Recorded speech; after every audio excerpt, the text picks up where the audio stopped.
अगर हमारा बॉलीवुड ग्रामर के ऊपर मूवीज़ बनाता ना, तो शायद आज की वीडियो का टाइटल होता एक ग्रामर ऐसी भी। ऐसा इसलिए कि आप मेरे साथ इस फ्री स्पोकन इंग्लिश कोर्स में अभी तक ये तो समझ गए होंगे कि ग्रामर के रूल्स थोड़े अनप्रिडिक्टेबल हैं, जहाँ पर जो हमें लगता है आना चाहिए वो नहीं आएगा पर कुछ और आएगा। और आई एम श्योर अभी तक you might have fallen in love with English grammar as well. तो आज की वीडियो में आप जो सीखने वाले हैं वो ये सीखने वाले हैं कि ग्रामर में एक स्ट्रक्चर ऐसे भी बनता है जिसमें हम बात तो प्रेजेंट टाइम की कर रहे होते हैं पर यूज़ होती है सेकंड फॉर्म, और जहाँ पर हमें लगेगा कि विल आना चाहिए वहाँ पर हम यूज़ करते हैं वुड। एग्जाम्पल के लिए अगर हमें ये सेंटेंस ट्रांसलेट करना है हिंदी से इंग्लिश कि अगर आपके पास सिर्फ जीने के लिए 24 घंटे होते तो आप क्या करते। अब मेरे हिसाब से होना चाहिए था if you have 24 hours left to live how will you spend them, पर ये गलत है। सही ट्रांसलेशन है would you like to give it a try, pause the video and do try to write your answer in the comment section below. पर अगर नहीं समझ आ रहा है तो सही आंसर है if you had only 24 hours left to live how would you spend them. Would, चलो वुड तो ठीक है, थोड़ा पढ़ा है हमने, पर ये इफ़ यू हैड क्यों बोला है, क्योंकि बात तो प्रेजेंट की है। इसी तरह अगर मैं आपकी जगह होती तो ये कभी ना करती। अब इसकी इंग्लिश होनी चाहिए थी if I am at your place I will not do it, पर इंग्लिश है if I were you I would not do it. ऐसा क्यों है? जहाँ पर देखिए ग्रामर के जो टेंसेस हैं और मॉडल वर्ब्स हैं वो बेचारे फेल हो जाते हैं ना, वहाँ पर उनका रूल चलना बंद हो जाता है। वहाँ पर ग्रामर के दो बहुत ही खूबसूरत टॉपिक्स आते हैं। पहला passive voice which we have already covered, and second one conditionals, जहाँ पर आप कंडीशन रखते हो। ऐसा होता तो कैसा होता, ऐसा होता तो ऐसा हो गया होता। तो आज की वीडियो में आपको इंट्रोड्यूस कराते हैं कंडीशनल से। आज हम पढ़ेंगे zero conditional, first conditional and second conditional.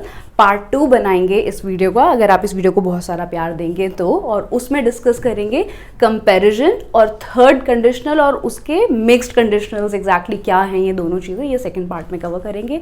On that note guys, this is Vidyushi Kaushik, your online English communication coach, and this video is brought to you by Ocean English Academy, and this is our 41st day of free spoken English course।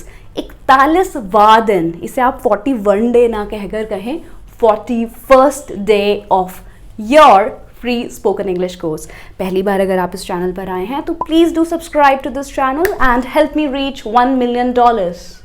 Dollars? No, I'm sorry. Take my words back. I mean 1 million subscribers and I'll be grateful to you। और अगर पुराने हो तो पहले video को like करना और फिर फटाफट से लेक्चर शुरू करते हैं। कंडीशनल्स की आइडेंटिटी से शुरू करते हैं कि हम पहचानेंगे कैसे एग्जैक्टली कि जो सेंटेंस मुझे बोलना है उसमें मैं कंडीशनल्स के रूल्स लगाऊं या सिंपल टेंसेस के रूल्स लगाऊं। देखिए जैसा कि इसका नेम ही सजेस्ट कर रहा है, इन सेंटेंसेस में हम एक कंडीशन रखते हैं। जैसे अक्सर आप लोगों का कमेंट मिलता है, thank you very much for that, कि अगर आप मेरे स्कूल टीचर होते तो शायद आज मेरी इंग्लिश अच्छी होती, या आप कहेंगे अगर मेरी इंग्लिश अच्छी होती तो मेरे को बहुत अच्छी जॉब मिल जाती। हम क्या कर रहे हैं, हम कंडीशन रख रहे हैं। अगर मेरी उससे शादी होती तो शायद मैं बहुत खुश होता, या फिर अगर तुम मेरे कज़न ना होते तो मैं तुम्हारा मुंह तोड़ देता। आप कंडीशंस रख रहे हो कि अगर ऐसा होता तो ऐसा होता। तो एक लंबा सेंटेंस 2 पार्ट में डिवाइडेड होता है, और जो इस सेंटेंस के 2 अलग अलग पार्ट्स हैं इसको हम इंग्लिश में क्लॉजेस कहते हैं। पहला क्लॉज होगा मेन क्लॉज, जिसमें आप एक सिचुएशन रखेंगे कि अगर तुम मेरे कज़न ना होते, और उसका रिजल्ट क्या है, अगर कज़न ना होता तो मैं तुम्हारा मुंह तोड़ देता, क्योंकि शायद उसने कुछ बहुत गलत किया है। तो दूसरा क्लॉज होगा रिजल्ट का। पहले आप प्रॉब्लम बताएंगे या एक सिचुएशन रखेंगे और फिर बताएंगे कि अगर ऐसा होता तो ऐसा होता। आप मेरे टीचर होते तो मेन क्लॉज, फिर आपने रिजल्ट क्या बताया कि शायद मेरी इंग्लिश कम्युनिकेशन स्किल्स अच्छी होती। ये है आइडेंटिटी आपकी कंडीशनल्स की। अब जीरो कंडीशनल्स से शुरू करते हैं, और इसका घर का नाम है 2 दूनी 4। मतलब आपको पता है कि अगर आप 2 को 2 से मल्टीप्लाई करोगे तो आंसर हमेशा ही 4 आएगा, ना कम ना ज़्यादा। तो जीरो कंडीशनल भी रियल कंडीशंस रखते हैं, ये फैक्ट्स की बात करते हैं, साइंटिफिक फैक्ट्स होते हैं कि अगर ऐसा होता है तो हमेशा ही ऐसा होता है। अगर मुझे ऑफिस जाने में देर हो जाती है तो मेरा बॉस चिल्लाता है, गुस्सा हो जाता है, तो इसलिए मुझे टाइम से जाना पड़ता है। ये हमेशा की बात है, ठीक है। अगर आप पेड़ को पानी नहीं दोगे तो वो सूख जाएगा। अब ऐसा तो नहीं है ना कि अगर मैंने पर्टिकुलरली मैंने पानी नहीं दिया तो ही सूखेगा। ये एक फैक्ट है जो सबके लिए ट्रू है। अगर आप पेड़ को पानी नहीं दोगे तो वो सूख जाएगा। इस सिचुएशन में हम मेन क्लॉज और रिजल्ट क्लॉज दोनों में ही सिंपल प्रेजेंट टेंस यूज करते हैं। आई एम श्योर आपको ये टेंस अच्छे से आता हो, नहीं आता हो तो वीडियो का लिंक यहाँ है। फिर भी नहीं समझ आया तो I will record a quick video for you, just do let me know, ठीक है। अब दूसरी चीज आपको जो ध्यान रखनी है कि अगर आप मेन क्लॉज के बाद दूसरे क्लॉज को लगाने से पहले यहाँ पर एक कॉमा यूज करेंगे और सेंटेंस आप इफ से शुरू करेंगे। तो इंग्लिश देखते हैं। If I get late for work my boss gets angry. Gets बता रहा है रेगुलर एक्शन है, एक उनकी आदत है। So if I get late, I के साथ आप कभी भी एस और एस नहीं लगाते हैं। जैसे आप कहते हैं आई लव माई कंट्री, तो if I get late, please यहाँ पर एम लगाने की कोशिश मत करना, अगर मन करे तब भी नहीं। तो if I get late for office, office के लिए माई बॉस गेट्स एंग्री, वो मेरे ऊपर चिल्लाना शुरू कर देते हैं। He starts shouting at me, मुझ पर। If you do not water a plant it ड्राइज, एक फैक्ट है। अगर ऐसा नहीं होगा तो ऐसा होगा। यहाँ पर एक छोटा सा क्विक नोट कि आप इन दोनों कंडीशंस को ऐसे इंटरचेंजेबली भी यूज कर सकते हो। मतलब आप पहले ये वाला क्लॉज लगा सकते हैं और बाद में ये वाला। तो उस केस में इंग्लिश होगी my boss gets angry if I get late for work. अब देखो सेकेंड सेंटेंस, जीरो कंडीशनल आप किसी को इंस्ट्रक्शंस देने के लिए भी यूज करते हैं। जैसे आपने मुझे कहा कि अगर जैक कॉल करेगा ना तो कॉल मत आंसर करना, अगर वो घर आएगा ना तो उसको कह देना कि मैं घर पर नहीं हूँ, इंस्ट्रक्शंस देने के लिए। तो सिंपल प्रेजेंट पहले क्लॉज में और उसका जो रिजल्ट होगा उसमें भी simple present tense. If Jack calls do not answer the phone, if he calls do not answer the call. अब आप कोशिश करें, अगर वो आएगा तो दरवाजा मत खोलना, please give it a try. अगर वो आएगा तो दरवाजा मत खोलना। जब घर पहुंच जाओ तो मुझे कॉल करना। अब अगर आप ये कहोगे if you will get home call me, if you will get home इसका मतलब क्या निकल कर आ रहा है कि हो सकता है बंदा घर ही ना जाए या 1 साल के बाद जाए। तो आप कह रहे हो नहीं ऐसा नहीं है, वो घर जरूर जाएगा, ये एक फैक्ट है। तो इफ यू गेट होम क्या इंस्ट्रक्शन दी है, call me. If you get home, अब यहाँ पर हम एक चीज और पढ़ते हैं कि कई बार कंडीशनल सेंटेंसेस में सेंटेंस आपका व्हेन या व्हेनेवर से भी शुरू हो सकता है। ऐसा कोई भी रूल नहीं है कि हमेशा इफ से ही शुरू होगा। तो आप कहेंगे if when you get home please call me, when you get home please call मी। अब आते हैं फर्स्ट कंडीशनल पर, और ये मैंने बहुत सारे लोगों को गलत यूज करते हुए देखा है। देखो जैसे होता है कि अगर मेरा दिल्ली आना होगा तो मैं आपसे मिलने आऊंगी। तो आपका कॉल आया और मैंने कहा हाँ हाँ ठीक है, आप दिल्ली में रहते हो ना, ठीक है, मेरा जब भी दिल्ली आना होगा मैं आपसे मिलने आऊंगी। हम गलती क्या करते हैं, हम दोनों क्लॉजेस में विल यूज कर देते हैं। If I will come to Delhi I will meet you, पर ये गलत है क्योंकि ये नहीं पता ना कि हम दिल्ली जाएंगे या नहीं जाएंगे। पर अगर जाएंगे तो एक्शन 100% होगा। अगर मैं जाऊंगी तो जरूर मिलने आऊंगी। अगर वो सॉरी बोलेगा तो मैं उसको माफ कर दूंगी।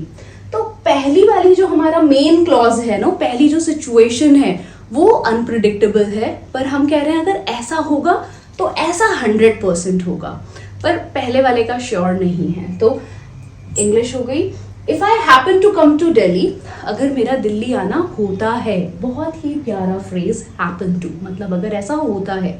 If I happen to come to Delhi, direction के लिए हमने टू यूज किया है, प्रपोजिशन वाली वीडियो भी आपके पास है already. So if I happen to come to Delhi I will visit you, जहां पे आप बिल्कुल श्योर हैं वहां पर आप विल यूज करेंगे, और कंडीशन क्लॉज के लिए हम सिंपल प्रेजेंट टेंस यूज करेंगे। इफ के बाद जो मेन क्लॉज आएगा वहां पर सिंपल प्रेजेंट टेंस, और अगर उसके रिजल्ट की बात करेंगे तो हमेशा विल यूज करेंगे।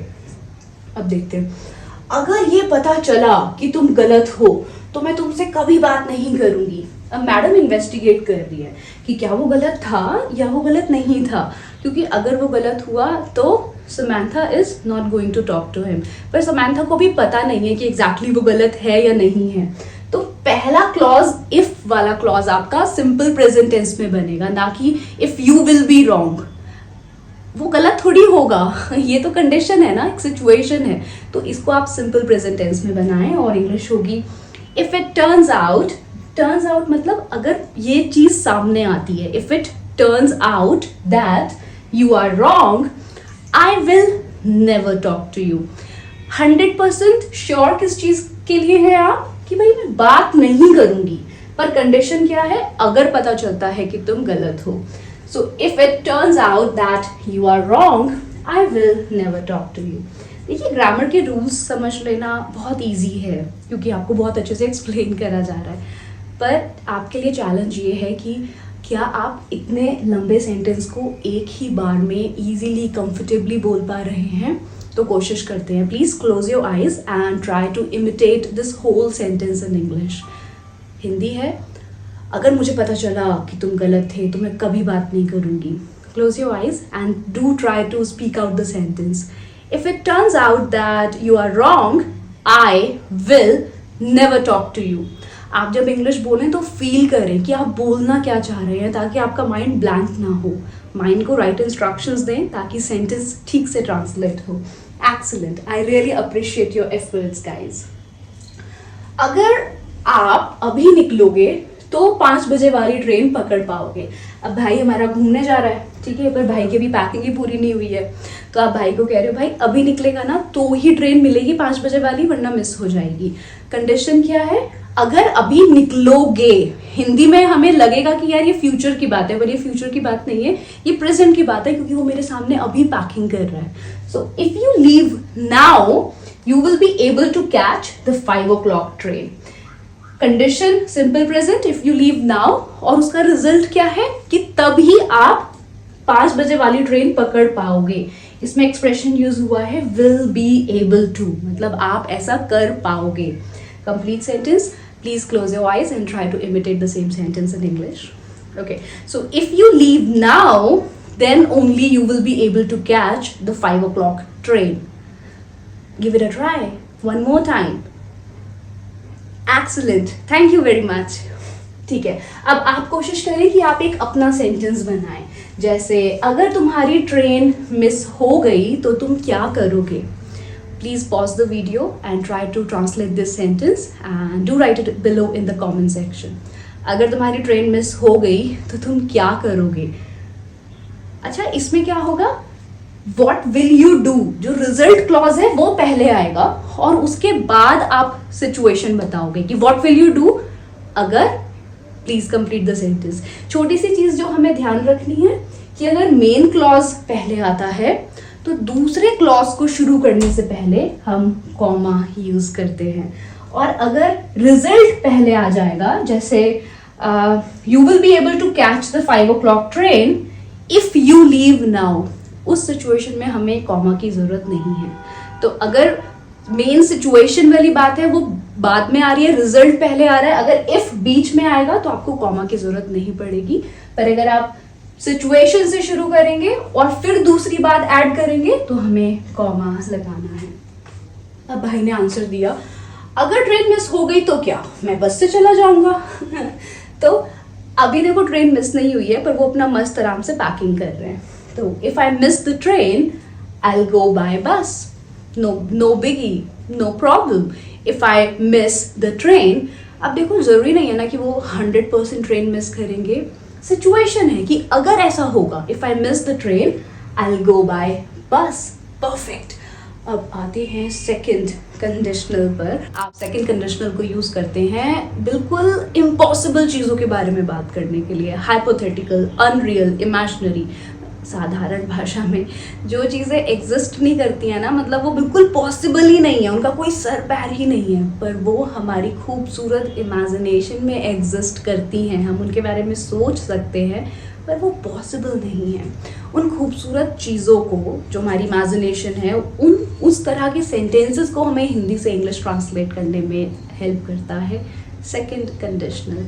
और इसके भी 3 टाइप्स हैं। पहला टाइप है state of being. State of being मतलब जब आप इमेजिन करते हो खुद को कि काश मैं ये होता, या अगर मैं चिड़िया होती तो मैं उड़ जाती, अगर मैं आपकी जगह होता तो मैं ऐसा ना करता, अगर मैं रिच होता तो मैं अपने फ्रेंड्स को पेरिस में ले जाता, ख्याली पुलाव। State of possession. State of possession में हम बात करते हैं कि अगर मेरे पास ये चीज़ होती या ना होती तो मैं ये करता। जैसे अगर मेरे पास बहुत सारा टाइम होता तो मैं आप लोगों के लिए रोज़ वीडियोस अपलोड करती, पर रियलिटी क्या है, टाइम ही नहीं होता है, बहुत मुश्किल से टाइम निकालना पड़ता है। पर मैंने एक सेंटेंस बोला, अगर टाइम होता तो मैं आपके लिए रोज़ वीडियोस बनाती। पोजेशन क्या नहीं है मेरे पास, टाइम नहीं है। या आपने कहा अगर मेरे सिर में दर्द ना होता तो मैं तुम्हारे साथ ज़रूर चलता, पर क्या है अभी करंट सिचुएशन इम्पॉसिबल है, उसके सिर में दर्द है और वो उसके साथ नहीं जा रहा है, पर वो कह रहा है अगर ना होता ना सिर में दर्द तो मैं ज़रूर आपके साथ चलता। एक्शन, जब आप कहते हो कि अगर ये काम हो गया होता तो ऐसा होता, ये बहुत सुंदर है। जैसे अगर उससे मेरी शादी होती तो मैं बहुत खुश होता। जैक बैठा हुआ है और सोच रहा है कि अगर मेरी शादी समंथा से हो जाती ना तो मैं बहुत खुश होता, पर उसकी शादी नहीं हुई है क्योंकि जैक ने कभी उसको प्रपोज भी नहीं किया है और जैक 12वीं फेल है और समंथा PhD कर रही है। तो ये इम्पॉसिबल है, बिल्कुल ही इम्पॉसिबल है, कोई कॉन्ट्रास्ट नहीं है, पर हम अपने माइंड में इमेजिन कर रहे हैं इन चीज़ों को।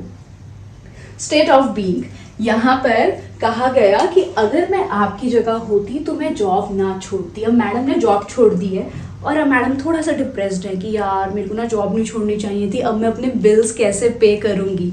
अब उसका फ्रेंड आया नमक छिड़कने के लिए और फ्रेंड ने कहा मैं तुम्हारी जगह होता ना मैं ना जॉब छोड़ता, तुमने गलत किया है।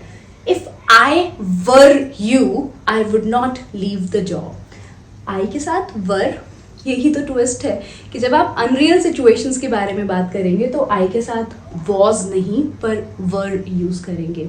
इंडिया में स्पोकन इंग्लिश में काफ़ी सारे लोग वॉज भी यूज़ करते हैं, वो एक्सेप्टेबल है, ठीक है। पर अगर हम किसी गवर्नमेंट एग्ज़ाम दे रहे हैं, कोई एग्ज़ाम की प्रिपरेशन कर रहे हैं, तो आपको बहुत ही पर्टिकुलरली ध्यान रखना है कि आई के साथ इस सिचुएशन में जो इम्पॉसिबल सिचुएशंस हैं, इम्पॉसिबल एक्शंस हैं, उनके बारे में हमें अगर बात करनी है तो आई के साथ हमेशा वर यूज़ होगा। और आई के साथ नहीं, सब सब्जेक्ट्स के साथ आप वर ही यूज़ करेंगे। So if I were you I would not leave the job. यहाँ पर वुड क्यों आया है? वुड आप यूज़ करते हो इमेजिनरी सिचुएशंस के बारे में बात करने के लिए, हमने पहले भी पढ़ा था। तो बस अगर आपकी जगह होता, पर क्योंकि नहीं है इसीलिए रूल्स में चेंजेस हैं। If I were you I would not leave the job. अब आप कोशिश करें, अगर मैं आपकी जगह होता तो इस ऑफर को 100% एक्सेप्ट करता। इमेजिनरी सिचुएशन है इसलिए विल ना लगाकर वुड आया है। Give it a try, I know you can do it now. Simple rule, subject के साथ मेन क्लॉज में वर्ड लगा दें, क्योंकि आप बात कर रहे हैं कि अगर मैं ये होता, अगर मैं चिड़िया होती तो उड़ जाती। ट्रांसलेट करें, अगर मैं रिच होता तो अपना सारा पैसा लोगों को बांट देता। कोशिश करें। सेकंड सेंटेंस, अब यहाँ पर ये हैं भाई साहब हमारे, इनका नाम जैक है। जैक अभी 13 साल के ही हैं, पर वो बैठे बैठे ख्याली पुलाव सजा रहे हैं कि अगर मैं रिच होता ना तो वो मेरे से शादी कर लेती। अब जैक को बहुत अच्छे से पता है कि समंथा मर जाएगी पर जैक से शादी नहीं करेगी, क्योंकि वो पढ़ता भी नहीं है। तो इंग्लिश आ गई, if I were rich she would marry me. गलत फहमी है, पर इमेजिनेशन में हम कुछ भी सोच सकते हैं। अब हो सकता है जैक ये बात अपने फ्रेंड्स को बता रहा है, तो फ्रेंड्स को बताते टाइम अगर उसको इंग्लिश बोलनी है तो उसको यही स्ट्रक्चर यूज करना पड़ेगा। Guys you know what, I think if I were rich she would marry me. If I were rich she would marry me. अब आप बताएं कि आप क्या करते अगर आपके पास बहुत सारा पैसा होता तो। If I were rich I would, यहाँ पर विल नहीं वुड यूज करना है क्योंकि ख्याली पुलाव है। अब स्टेट ऑफ पोजेशन, कि अगर मेरे पास पैसे होते तो भी मैं तुम्हारी हेल्प नहीं करता, तो भी मैं तुम्हें नहीं देता। तो ये इसका कज़न है और इसका कज़न थोड़ा सा रूड था, उसके रिलेशंस इसके साथ अच्छे नहीं हैं, थोड़ा सा इल मैनर्ड भी है। तो अब उसने उससे जब पैसे मांगे तो उसका कज़न उसको कहता है कि वैसे तो मेरे पास पैसे नहीं हैं, पर अगर मेरे पास पैसे होते मैं तो भी तुमको ना देता। इम्पॉसिबल सिचुएशन क्या है, उसके पास पैसा नहीं है पर फिर भी वो यहाँ पर गर्मी दिखा रहा है। तो इंग्लिश आ गई, इफ़ आई हैड मनी। अगर आप कहेंगे मेरे पास पैसे हैं तो आप कहेंगे आई हैव मनी, पर हमें क्या यूज़ करनी है यहाँ पर, सेकेंड फॉर्म। ट्रिक क्या है कि जब हाइपोथेटिकल सिचुएशंस की बात करेंगे तो पोजेशन में आप हमेशा हैव नहीं हैड यूज़ करेंगे। If I had something, if I had money, even if I had money, I would not give it to you. Even if मतलब अगर होते तो, even if I had money, I would not give it to you. अब आप बताएं, अगर मेरे पास बहुत सारा टाइम होता तो मैं तुम्हारे साथ पक्का शॉपिंग के लिए चलता। पोजेशन क्या है, किस चीज़ का पोजेशन है, टाइम का। अगर टाइम होता, अगर हम इसको कंडीशनल्स में ना बनाएं और कहें कि मेरे पास टाइम है तो इंग्लिश होगी आई हैव टाइम। पर क्योंकि हम कंडीशनल्स बना रहे हैं तो आई हैव बन जाएगा if I had time. Time नहीं है इसीलिए second form of have is used here. If I had time, मैं आपके साथ शॉपिंग के लिए चलता। Please complete the sentence. अब ये वाला सेंटेंस देखो, If I had money, even if I had money, I would not give it to you. पैसे होते तो भी ना देता।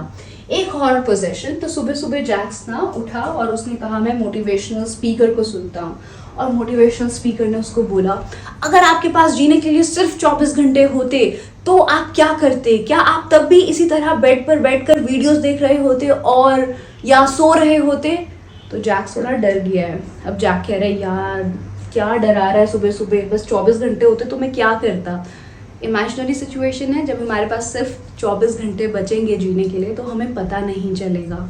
तो इंग्लिश कैसे बनेगी, इस रूल को यूज़ कर कर मेन क्लॉज में हम लगाएंगे वर्ब की सेकेंड फॉर्म, और उसका जो रिजल्ट क्लॉज होगा वहाँ पर आएगा वुड। हैव की second form is had. If you had only 24 hours left to live, how would you spend them. How या वॉट वुड यू डू, आप क्या करते, वॉट वुड यू डू। पर अगर आप कह रहे हो आप उन्हें कैसे स्पेंड करते, how would you spend them. दो चीज़ें ध्यान रखनी है, हैव को हैड करना है और विल को वुड करना है, और आपका सेंटेंस बिल्कुल परफेक्टली तैयार। Well, if I had only 24 hours left to live, I would donate my body organs and spend all my time with my family members. How about you? आप क्या करते हैं इस सिचुएशन में? पूरी कहानी लिखने की कोशिश करें, इससे आपकी प्रैक्टिस बहुत अच्छी होगी। पोजेशन में एक और सेंटेंस, अब ये झूठ बोल रहा है, ठीक है, ये कह रहा है अगर मेरे सिर में दर्द ना होता ना मैं तुम्हारे साथ पक्का चलता। हम भी झूठ बोलते हैं ना कि अगर बहुत सारा काम ना होता ना मैं पक्का तुम्हारे साथ चलता।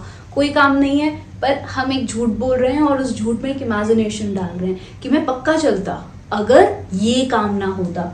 सिचुएशन वाले क्लॉज में सिंपल पास्ट यूज करेंगे। सिंपल पास्ट के हिसाब से आपने सेकंड नेगेटिव सेंटेंस बनाने के लिए कहा if I didn't have a headache I would come with you. यहाँ पर विल क्यों नहीं आ सकता, क्योंकि वो उसके साथ जा नहीं रहा है ना, पर वो कह रहा है मैं जाता, इमेजिनेशन, इसीलिए वुड यूज हुआ है। If I didn't have a headache I would come with you. अब आप कोशिश करें, अगर मेरे पास बहुत सारा काम ना होता तो मैं पक्का तुम्हारी मदद करता। हाँ पे एक्सक्यूज बना रहे हैं जिससे आपको दूसरे की हेल्प ना करनी पड़े, और इस सेंटेंस को इंग्लिश में ट्रांसलेट करने के लिए हमें चाहिए सेकंड कंडीशनल के रूल्स। अगर मेरे पास बहुत सारा काम ना होता, if I didn't have a lot of work, मैं पक्का तुम्हारी मदद करता। क्योंकि वो मदद नहीं कर रहा है इसलिए विल की जगह वुड लगाएं और सेंटेंस को पूरा करें। अब आता है सेकंड कंडीशनल का थर्ड टाइप, जिसमें क्रिया आएगी, मतलब एक्शन होगा, कोई वर्ब होगी। अब जैक थोड़ा बड़ा हो गया है और वो समंथा को अभी भी नहीं भूल पाया है, तो वो कह रहा है कि अगर मेरी समंथा से शादी हो जाए ना तो मैं बड़ा खुश रहूँगा। पर शादी कैसे होगी, है ना, आपको पता है ऑलरेडी सारी सिचुएशन। पर वो बैठकर बस सोच रहा है। तो यहाँ पर काम क्या हो रहा है, शादी होने का एक्शन हुआ है। अभी तक के दो टाइप्स में हमने देखा कि एक बार हम इमेजिन कर रहे थे कि अगर मैं रिच होता, अगर मैं प्रेसिडेंट होता, अगर मैं तुम्हारी जगह होता। सेकंड टाइप में हमने देखा था कि अगर हमारे पास कोई चीज़ होती तो मैं ये काम करता। थर्ड में हमने एक्शन बताया कि अगर मेरी शादी उससे हो जाए तो मैं बड़ा खुश रहूँगा। ये पास्ट की बात नहीं है, फ्यूचर की बात नहीं है, ये प्रेजेंट टाइम के ख्याल हैं। जिन्हें हमें इंग्लिश में बोलना सीखना है। सेकंड फॉर्म पहले क्लॉज में, मेन क्लॉज में सेकंड फॉर्म मतलब सिंपल पास्ट, और जो फ्यूचर क्लॉज है, जो रिजल्ट एक्शन होगा, उसका रिजल्ट होगा, वहां पर विल की जगह word. If I married Samantha I would be happy, सोच रहा है, खुश है, सोचकर खुश है। If I married Samantha I would be happy, be क्यों आया है? मैं खुश होता, तो होने की वजह से बी आया है, please do not miss that. So if I married her I would be happy. अगर मैंने वो जॉब नहीं छोड़ी, अगर मैंने वो जॉब कर ली तो मैं बहुत रिच हो जाऊंगा। अब जॉब का कॉल लेटर भी आपके पास नहीं है, कोई पॉसिबिलिटी नहीं है कि वो जॉब आपको मिलने वाली है, पर हम सोच रहे हैं अगर मुझे वो नौकरी मिल जाए ना तो मैं बड़ा खुश हो जाऊंगा, रिच हो जाऊंगा, पर जॉब मिल नहीं रही है क्योंकि जॉब के लिए हमने अप्लाई भी नहीं करा है। ख्याली पुलाव है, करें कोशिश ट्रांसलेट करने की। अगर आप $1 मिलियन जीत जाओ तो आप क्या करोगे? अब देखो, आप $1 मिलियन तो तभी जीतने की पॉसिबिलिटी होगी ना जब हम लॉटरी का टिकट खरीदेंगे। टिकट नहीं खरीदा है, हम बस ये जानना चाहते हैं कि यार अगर तुम्हारे पास $1 मिलियन होंगे तो तुम क्या करोगे। इमेजिनरी सिचुएशन, विन की लगाओ सेकंड फॉर्म, क्योंकि पहले क्लॉज में हमें यूज करना है simple past tense. If you win, won, won लग सकता है कि आपको इसकी प्रोनाउंसिएशन वॉन हो, पर सही प्रोनाउंसिएशन है one. If you one $1 million, क्यों आया है? $1 मिलियन। अगर आपको आर्टिकल्स के ऊपर वीडियो चाहिए तो please do let me know, मैं बना दूंगी। If you one $1 million, what would you do with all that money?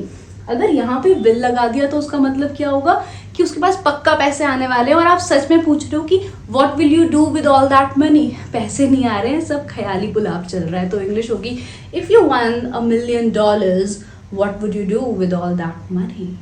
Well, talking about me, I would be starting so many branches of ocean English academy all across the world. Good news ये है कि 3 खुल चुकी हैं, 4th branch खोलने के लिए हम कल ही जा रहे हैं Chandigarh. 4 and 5th we are planning to have 2 branches of Ocean in Chandigarh. और मैं ये करूँगी, आप बताएं आप क्या करेंगे। बाकी गाइज ये है एंड इस वीडियो का। अगर आप हमारे ऑनलाइन कोर्सेज ज्वाइन कर ट्रेनर के साथ इंग्लिश सीखना चाहते हैं तो आप हमें इस नंबर पर कॉल कर सकते हैं। वीडियो को लाइक नहीं किया है तो कर देना, बहुत सारा प्यार देना इस वीडियो को, और मैं आपको मिलती हूँ नेक्स्ट वीडियो में बहुत जल्दी इसके सेकेंड पार्ट के साथ। Thank you for being with me till the end. I love you, all the best.